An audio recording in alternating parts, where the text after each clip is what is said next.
So, let's start with positioning. In positioning we have three main factors.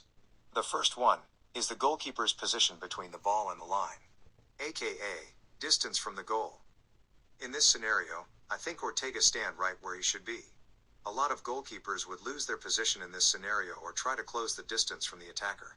By standing in this position, Ortega give himself the opportunity and the time to react to any decision of the attacker. By standing meter from the line, hitting the near post is not a concern. Because, if the ball will be shot to the near post, he will dive in front of it.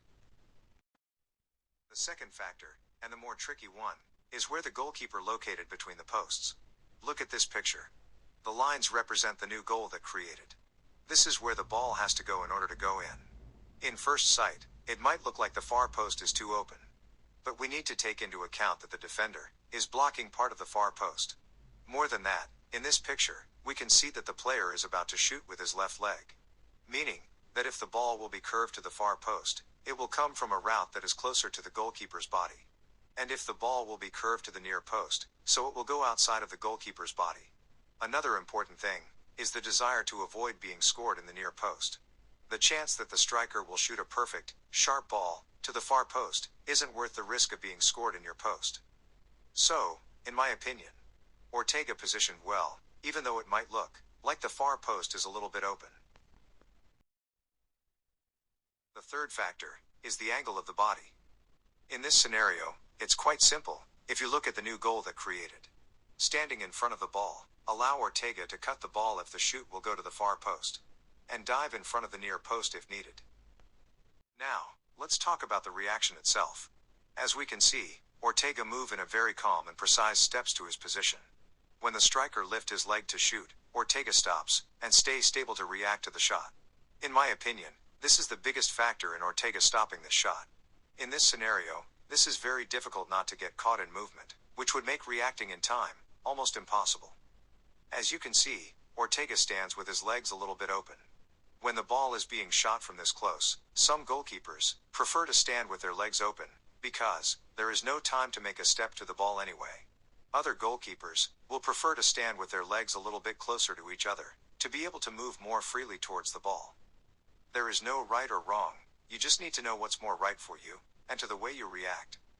If you ask me, I think the legs can be a little bit closer, and we will talk about why in a second. Now, let's take a look on the steps that Ortega makes to the ball. When the ball being shot, Ortega doesn't use his left leg to get closer to the ball. The opposite. Ortega freeing room to his body by throwing his left leg towards the right leg, and use his right leg to jump towards the ball. But is that the right thing to do in this situation?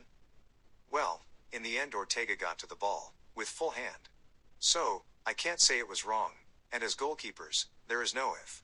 But, in other cases, the ball was being shot a little bit further away, it would have been very difficult to reach to the ball. Either way, it all started with Ortega's legs being a little bit open, like we spoke earlier.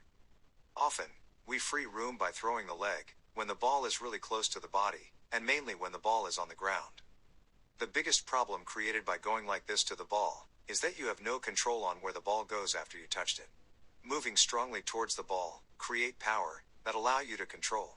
So, as you can see, the ball falls right into the mess, and luckily, Ortega's defender comes first to the ball and clear the danger. Earlier in the game, of course in different situation, Ortega went strongly to the ball when his entire body was behind the ball, and not just his hand, like in the previous scenario. And look where the ball goes after Ortega hits it. Something that I really liked was how Ortega's hand went straight to the ball in the fastest way possible. Another good thing is how fast Ortega got up. To sum things up, we are talking on a world-class save against one of the top attacking players in the Premier League. But as you can see, when the fundamentals are met, reaching to very difficult balls like this one is definitely possible.